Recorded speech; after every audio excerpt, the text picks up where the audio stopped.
আমি তো ভালোবাসি তোকে বোনাস পর্ব। এক লাফে শোয়া থেকে উঠে বসে মেঘ আশপাশে তাকাচ্ছে। সদ্য ফোটা ভোরের আলোয় মেঘের কুহলী মুখমণ্ডলে চিন্তার ছাপ স্পষ্ট। চোখ কচলাতে গিয়ে দৃষ্টি পড়ে হাতের দিকে।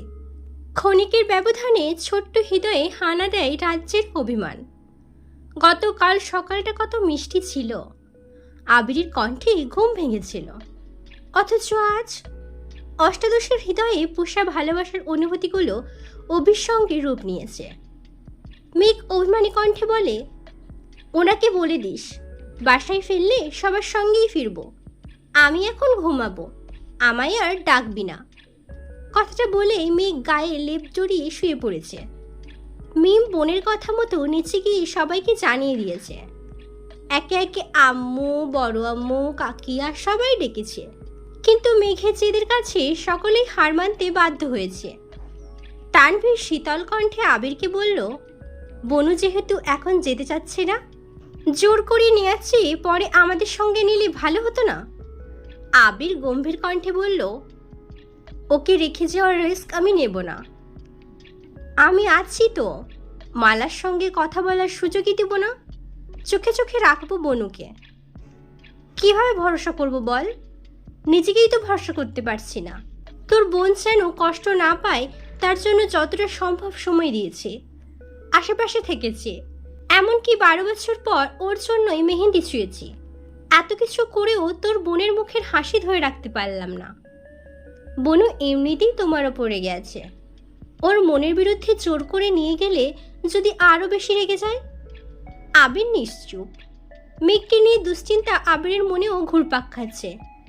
গতকাল মেঘের বলা কথায় আবির অনেক কষ্ট পেয়েছে। প্রচণ্ড ঠান্ডায় গভীর রাতে নদীর পাড়ে ঘন্টার পর ঘন্টা একাকী বসেছিল। হাত পা জমে বরফ হওয়ার জোয়ার হয়েছিল, অথচ হৃদয়ের রক্তক্ষরণ থামানোর সামর্থ্য ছিল না।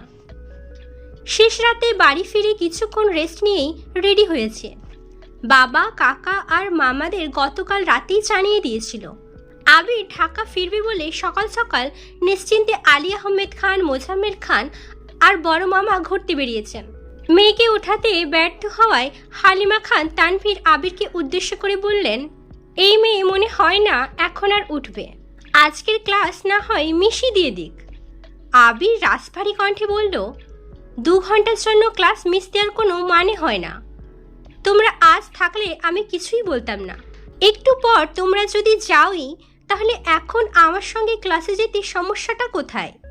তোর সাথে যেতে সমস্যা হবে কেন?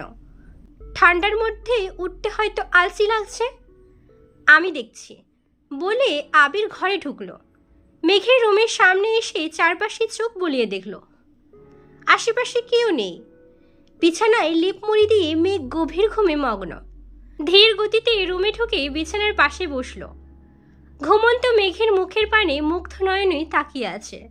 সামনের দিকে ছোট চুলগুলো মেঘের গালে কপালে এলোমেলো হয়ে আছে। তা দেখে আবির ভ্রুযুগল কুঁচকে আসে। চুলগুলোকে বড্ড হিংসে হচ্ছে তার। অতি সামান্য কারণে আবিরের নাক ক্রোধে ফুলে উঠেছে। দীর্ঘশ্বাস ছেড়ে 2 হাতের কোনোই ভর দিয়ে এগিয়ে গেল মেঘের কাছাকাছি। ফু দিয়ে অগোছালো চুলগুলো সরানোর চেষ্টা করলো। 2-1টা চুলের খোঁচায় মেঘ ঘুমের মধ্যেই বাম হাত দিয়ে বাকি চুলগুলো সরিয়ে কপালের উপর হাত রেখে পুনরায় ঘুমের রাজ্যে ডুব দিল। আবির মেঘের হাতের দিকে তাকাতেই বুকের ভেতরটা কেমন যেন মোচড় দিয়ে উঠল। কিছুক্ষণ স্থির দৃষ্টিতে চেয়ে মেঘের হাত নিজের কাছে টেনে আলতোভাবে ওষ্ঠ ছোঁয়ালো মেহেন্দি দিয়ে লেপটানো রঙের ওপর, যার কারণে আবিরের পেশিকে কাঁদতে হয়েছিল। আবির মেঘের হাতে হাত রেখেই মোলায়েম কণ্ঠে ডাকল, ম্যাম। মেঘের সাড়া নেই দেখে দ্বিতীয়বারের মতো হাতে অনুগ্র চুমুখে হাত ছেড়ে পুনরায় কিছুটা উচ্চস্বরে ডাকল, ম্যাম। ঘুমন্ত কণ্ঠের আওয়াজ ভেসে আসলো। মেঘের নেশাক্ত আওয়াজে আবিরের হৃদয়ের রক্তক্ষরণ নিমেষেই থেমে গেছে। ঠোঁটের কোণে এক চিলতে হাসির ঝলক দেখা গেল। প্রেয়সীর ডাকের প্রতিরুত্রে সর্বদাই বলা আবির আজ প্রেয়সীর মুখে এই শব্দ শুনে নেশাগ্রস্ত হয়ে পড়েছে। আর মনে বিড়বিড় করে বলল, উফ। আপনার ঘুম ভাঙানোর সম্পূর্ণ দায়িত্বটা যে কবে নিতে পারবো? আবির গলা খাকারি দিয়ে একটু গম্ভীর কণ্ঠে ডাকলো। এর বেশি লেট হলে অফিস ক্লাস কোনোটাই ধরতে পারবো না কিন্তু। আবিরের কথা মেঘের কান পর্যন্ত পৌঁছাতেই সহসা চোখ মেলল। চোখ পড়ল আবির গভীর নেত্রে। শ্যামবর্ণের পুরুষের কোমল প্রাণ দৃষ্টি অকারণে সেই পুরুষের প্রেমে পড়তে বাধ্য করে। হৃৎপিণ্ডের 4 প্রকোষ্ঠ জুড়ে অনুভূতিদের বিচরণ শুরু হয়েছে। আবিরের ছুরির ন্যায় চাহনি দেখে মেঘ পল্লব ঝাপটালো। দৃষ্টি সরিয়ে তাকালো অন্যদিকে। মনের পাড়ায় জমে থাকা অভিমানরা ক্রোধে রূপান্তরিত হতে বেশি সময় লাগলো না। রাগান্বিত কণ্ঠে, আমি এখন যাব না বলতে আবির বাজখাই কণ্ঠে বলল, তুই যাবি কি না সেই সিদ্ধান্ত শুনতে আসিনি। 20 মিনিট সময় দিলাম তোকে, 20 মিনিটের মধ্যে রেডি হবি। মেঘের প্রবল জেদ আবিরের হুঙ্কারের সামনে নিস্তেজ হয়ে পড়েছে। মেঘ মিনমিনি স্বরে বলার চেষ্টা করল, আমি বললাম 19 মিনিট বাকি। মেঘ সরু নেত্রে আবিরের দিকে চেয়ে বিড়বিড় করে বলল, ফালতু ব্যাটা। আবির মেঘের চোখে চোখ রেখে বলল, 18। মেঘ বিড়বিড় করতে করতে তাড়াহুড়ো করে বিছানা থেকে নেমে ওয়াশরুমে ঢুকতে গিয়ে ছুটে এসে ব্যাগ থেকে ড্রেস বের করে পুনরায় ওয়াশরুমে ঢুকলো। আবির মুচকি হেসে পকেট থেকে ফোন বের করলো। মেঘ ফ্রেশ হয়ে বেরিয়ে দেখে আবির বিছানায় হেলান দিয়ে ফোন চাপতেছে। মেঘ বের হতেই আর চোখে একবার দেখে নিল। ঠান্ডা পানি দিয়ে হাত মুখ ধোয়ায় মেঘের হাত পা থেকে শুরু করে সারা শরীর অনবরত কাঁপছে। কাঁপাকাঁপি দেখে আবির উদ্বিগ্ন কণ্ঠে প্রশ্ন করল, খুব বেশি ঠান্ডা লাগছে? বাইকে যেতে পারবি নাকি গাড়িতে নিয়ে যেতে হবে? আবির ভাইয়ের যত্ন দেখে প্রতিটা ক্ষণে নতুন করে আবিরের প্রেমে পড়লেও আজ সব কিছু বিরক্ত লাগছে। বারবার শুধু মালা আপু আর নাম মোছার কথা মনে পড়ছে। আর মনে মনে বলছে, আবির ভাই শুধু আমাকেই শাস্তি দিলেন, অথচ মালা আপুকে কিছু বললেন না। এখন আমার যত্ন নিতে হবে না। আবির আবারও শুধালো, কি হলো, গাড়ি বের করব? প্রয়োজন নেই। মেঘের অভিমানের স্বর বুঝতে পেরে আবির আর কথা বাড়ায়নি। রেডি হতে বলে নিচে চলে আসছে। আবির মামি নানু কাজিনদের সঙ্গে কথা বলেছে। মেঘ নিচে আসতেই মামিরা তাড়াহুড়ো করে পিঠা খেতে দিয়েছেন। এত সকালে রান্না হয়নি, না খেয়ে বের হলে বড় মামা রাগারাগি করবেন। আবির, সাকিব, তানভীর ওরা ভোরবেলায় পিঠা খেয়েছিল। মেঘ অল্প খেয়ে সবার থেকে বিদায় নিয়ে অনিচ্ছা সত্ত্বেও মালার রুমে ঢুকলো। মালা শুয়ে শুয়ে ফোন চাপতেছিল। মেঘ স্বাভাবিক কণ্ঠে বলল, আপু আসছি, ভালো থাকবেন। মালা মেঘের দিকে কেমন করে চেয়ে আছে। মিনিট খানেক নীরব থেকে কঠিন স্বরে বলল, তুমিও ভালো থেকো, খুব বেশি ভালো থেকো। মেঘ হতভম্ব হয়ে মালার মুখের পানে তাকিয়ে আছে। মালা ভিতরের সবটুকু আক্রোশ দিয়ে কথাটা বলেছে। মাইশা আপু যতটা ঠান্ডা, মালা ঠিক ততটাই উগ্র। সেটা তার আচরণে প্রকাশ পায়। ভারী জ্যাকেট, হেলমেট, হ্যান্ড গ্লাভস, বুট পরে হাতের ব্যাগটা মাঝখানে রেখে বসেছে। সকলকে বিদায় দিয়ে রওনা হলো ঢাকার উদ্দেশ্যে। সাকিব আর তানভীর গত রাত থেকে আবিরকে বোঝাচ্ছে, মেঘের আচরণে যতই খারাপ লাগুক, আবির সহজে সেটা মেঘের সামনে প্রকাশ করবে না। কিন্তু সেই খারাপ লাগার মাত্রা বেড়ে গেলে সবটা ঝড় আবিরের ওপর দিয়ে যাবে। রাগের বসে নিজের ক্ষতি করে ফেলবে, এই ভয়ে আছে দুজন। বাইক চলছে নিজস্ব গতিতে। কিছু দূর গিয়ে আবির বাইক থামায়। নিজের ব্যাগ থেকে চাদর বের করে মেঘের গায়ে জড়িয়ে দিয়েছে। কিছু দূর এগিয়ে চায়ের স্টল থেকে চা খেয়েছে। ঢাকা পর্যন্ত পৌঁছাতে কম করে হলেও 10 বার বাইক থামিয়েছে। সচরাচর বাইক চালানোর সময় আবির এত ব্রেক দেয় না, গন্তব্যে পৌঁছে তবেই থামে। কিন্তু আজ তার ব্যতিক্রম হয়েছে। প্রেয়সীর অভিমান ভাঙানোর ব্যর্থ চেষ্টা করছে বারবার। এতটা পথ একসঙ্গে এসেছে, কতবার বাইক থামিয়ে এটা সেটা কিনছে, চা খেয়েছে, অথচ সম্পূর্ণ পথেই মেঘ নিশ্চুপ ছিল। ভুল করেও একটাবারের জন্য চোখ তুলে তাকায়নি। ভার্সিটির গেটের কাছেই বন্যা, লিজা, সাদিয়া, মিষ্টি, মিনহাজ, তামিম সকলে আড্ডা দিচ্ছিল। মেঘ তাদের দেখে আবিরকে বলল, এখানেই নামবো। আবির যথারীতি ব্রেক কষল। মেঘ নেমে হেলমেট খুলতেই তামিম আর লিজা একসঙ্গে বলল, ওই তো মেঘ এসেছে। বাকিরাও মেঘের দিকে তাকিয়ে আছে। মেঘ ঘুরে ওদের দিকে তাকিয়ে হাসার চেষ্টা করলো, কিন্তু এই হাসিতে নেই কোনো মুগ্ধতা। মেঘ কয়েক পা এগোতেই আবির পিছু ডাকলো, ক্লাস শেষ হলে ওয়েট করিস, আমি নিতে আসবো।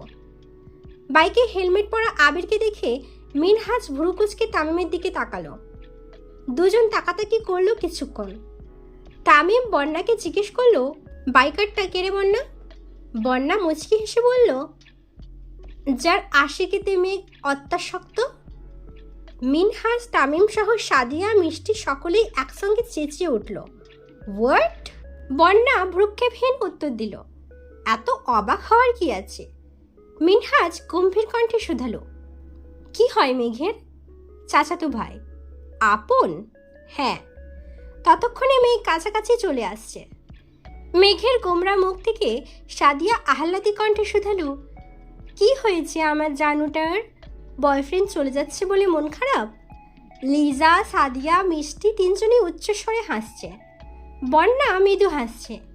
মেঘ বন্যার দিকে রাগী চেহারায় তাকিয়ে আছে। সাদিয়ারা হাসলেও হাসি নেই তামিম আর মিনহাজের মুখে। দুই বন্ধু বারবার চাচাই করতেছে। শুভেচ্ছা ক্লাসের দিন গেইটের সামনে প্রথমবার মেঘকে দেখে মিনহাজের ভালো লেগেছিল।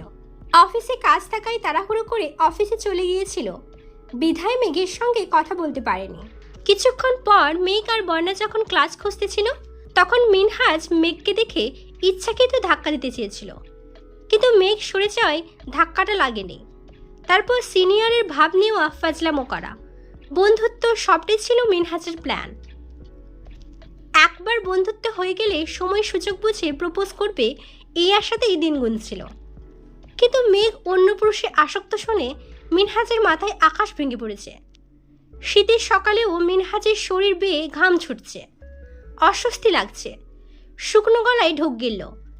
মেঘ ঘড়িতে টাইম দেখে সবার উদ্দেশ্যে রাগী স্বরে বলল, তোরা কি ক্লাসে যাবি নাকি আমি একাই চলে যাব?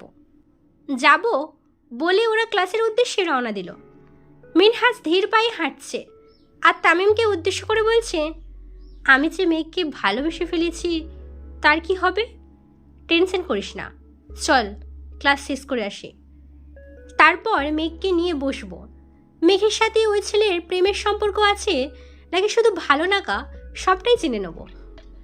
বন্যার সামনে থেকে ব্যস্ত গলায় বলল, কি রে তোরা ক্লাস করবি না?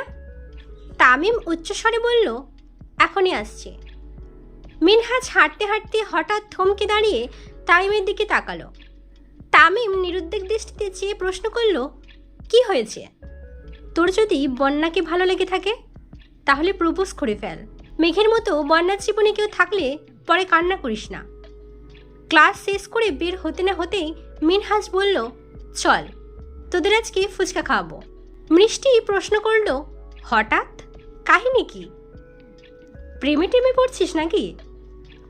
তোরা আমার বান্ধবী, তোদের খাওয়াতে কারণ লাগে নাকি? লিজা হাসতে হাসতে বলল, বান্ধবী বলেই আজ পর্যন্ত একটা চকলেটও কপালে জুটেনি। খাবি কি না বল? অবশ্যই খাবো, চল। মিনহাজ মেঘের দিকে তাকিয়ে বলল, চল। মেঘ আস্তে করে বলল, তোরা যা, আমার ফুচকা খেতে ইচ্ছে করছে না। ফুচকা না খেলে অন্য কিছু খাবি, তবুও চল প্লিজ। আমি যাব না বললাম তো। লিজা, সাদিয়া, মিষ্টি আর তামিমের জোড়াজোড়িতে মেঘ আর বন্যা দুজনেই রাজি হয়েছে। মিনহাজদের পরিচিত এক ফুচকার দোকানে সবার পছন্দ মতো খাবার অর্ডার দিয়ে চা খেতে খেতে গল্প করছে। তামিম মেঘকে প্রশ্ন করল, ওই ছেলেটা কি সত্যিই তোর বয়ফ্রেন্ড? মেঘ গম্ভীর গলায় জবাব দিল, না, দুর্ভাগ্যবশত উনি আমার চাচাতো ভাই। বন্যা ভ্রুকুচকে তাকিয়ে মেঘকে শুধালো, কালকে পর্যন্ত তো ওনার জন্য দেওয়ানা ছিলি, ডেতে ছবি আপলোড করছি, আজ হঠাৎ কি হলো? কিছু না। মিনহাজ ভারী গলায় প্রশ্ন করল, তোদের কি রিলেশন চলে? না। তাহলে? মেঘ রাগে গজগজ করে বলল, একতরফা ভালোবাসা বুঝিস? আমি ওনাকে পছন্দ করি, কিন্তু উনি করেন না, এটুকুই, এর বেশি প্রশ্ন করবি না। তামিম আর মিনহাজ চা চাই করে বলল, আচ্ছা তোরা বস, আমরা খাবার নিয়ে আসি। বন্যা এক দৃষ্টিতে মেঘকে দেখেই যাচ্ছে, একবারের জন্য পলক ফেলছে না। মেঘ চিবুক নামিয়ে বসে আছে। ছটফটে স্বভাবের মেয়েটা আজ এত শান্ত হয়ে বসে আছে।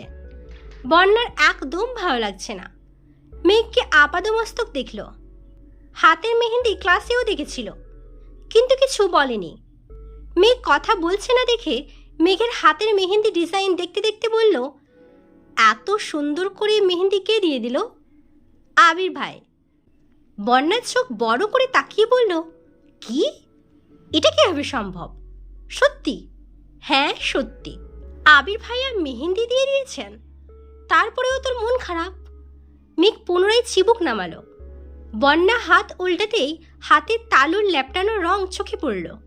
স্বাভাবিক কণ্ঠে বলল, মাঝখানটা এভাবে নষ্ট করেছিস কেন? আমি করিনি। কে করেছে? আবির ভাই। ও মা, কেন? ওনার নাম লিখেছিলাম তাই। মেঘের কথা শুনে বন্যা স্তব্ধ হয়ে আছে। কি বলবে কিছুই বুঝতে পারছে না। নির্বিকার হয়ে বসে আছে। মেঘের অবস্থা দেখে বোঝাই যাচ্ছে কিছু বললেই কেঁদে ভাসাবে। বন্যা আশেপাশে মাথা ঘোরালো।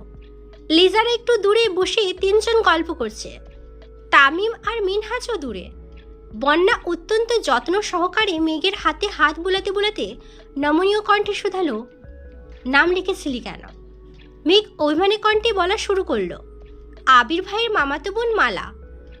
উনি অনেকদিন যাবৎ আবির ভাইকে পছন্দ করেন। আবির ভাই দেশে ফেরার পরপর একদিন আমাদের বাসায়ও আসছিলেন। তখন থেকেই ওনার ভাব ভালো লাগেনি। ওনাদের বাড়িতে যাওয়ার পর থেকেই আবির ভাইয়ের পিছে ঘুরঘুর করছিল। আমার সাথেও খারাপ ব্যবহার করেছে। শেষ পর্যন্ত ওনার হাতে এ লিখে আমায় দেখাচ্ছিল। সেই রাগে আমিও আমার হাতে আবির লিখেছিলাম। সেটা আবির ভাই দেখে এমনটা করেছেন, অথচ মালা আপুকে কিছুই বললেন না।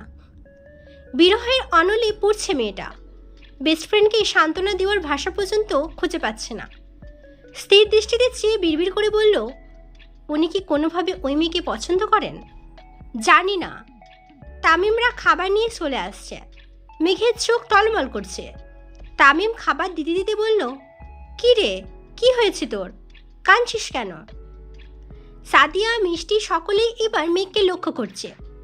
মেঘের মতো প্রাণোচ্ছল মেয়ের চোখে পানি, এটা কেউই মানতে পারছে না। একের পর এক প্রশ্ন করছে। বন্যার সবার উদ্দেশ্যে গুরুতর কণ্ঠে বলল, কিছু হয়নি, এমনিতেই, খা তোরা। মিনহাজ তামিম মেঘ আর বন্যার মুখোমুখি বসেছে। মিনহাজ খাচ্ছে। খানিকক্ষণ পর পর মেঘকে দেখছে। মেঘ চিবুক নামিয়ে বসে চটপটি খাচ্ছে। খাওয়ার শেষে বাটি রাখতে গিয়ে চোখ পড়ে রাস্তার পাশে বাইকের দিকে। রক্তাভ আঁখিতে চোখ পড়ায় অকস্মাৎ কেঁপে উঠল। ব্যাগ থেকে ফোন বের করতে করতে এগিয়ে গেল বাইকের দিকে। ফোনের স্ক্রিনে 3টা মিস কল ভেসে আছে। 3টা কলই আবির ভাই করেছিল।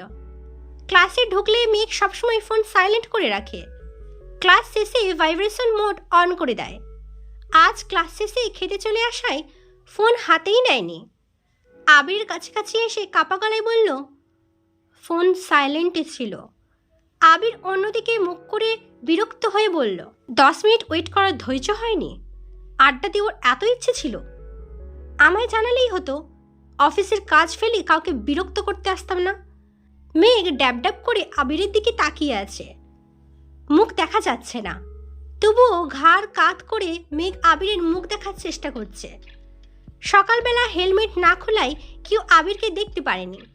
এখন হেলমেট খোলায় মিনহাজ, তামিম সব মেয়েগুলোও দাঁড়িয়ে আবিরকে দেখার চেষ্টা করছে। আবির একটা রিক্সা ডেকে ভাড়া দিয়ে বন্যাকে উদ্দেশ্য করে বলে, এই মেয়ে, বাসায় যাও।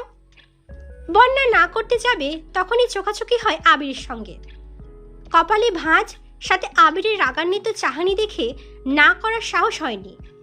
ভদ্র মেয়ের মতো রিক্সায় উঠে পড়ে। বন্যা যাওয়ার পর আবির, মিনহাজ আর তামিমকে এক পলক দেখে বাইক স্টার্ট দেয়। বাড়ির মানুষজন অনেকক্ষণ আগেই চলে এসছে। আবির তানভীরের সঙ্গে কথা বলে এক মুহূর্তও দাঁড়ালো না। বাসা থেকে বেরিয়ে রওনা দিল অফিসের উদ্দেশ্যে। 5 মিনিটের মধ্যে তানভীরও বেরিয়ে পড়েছে। সপ্তাহখানেক পর নির্বাচন, যার জন্য তানভীর দীর্ঘদিন যাবৎ অপেক্ষা করছে। মেঘ ফ্রেশ হয়ে সেই যে ঘুমিয়েছে, মিমের ডাকে উঠেছে প্রায় সন্ধ্যাবেলায়। ফ্রেশ হয়ে দুই বোন ছাদের গাছগুলোকে দেখতে গেছে। কিছু গাছের আগাছা পরিষ্কার করে গাছগুলোকে পানি দিয়ে আজানের সঙ্গে সঙ্গে রুমে চলে এসেছে। বছর শেষ হতে চলল। এক বছরের সকল হিসেব মেলাতে রীতিমতো হিমশিম খাচ্ছে আবির। তার মধ্যে তানভীরের নির্বাচনের প্রেশার।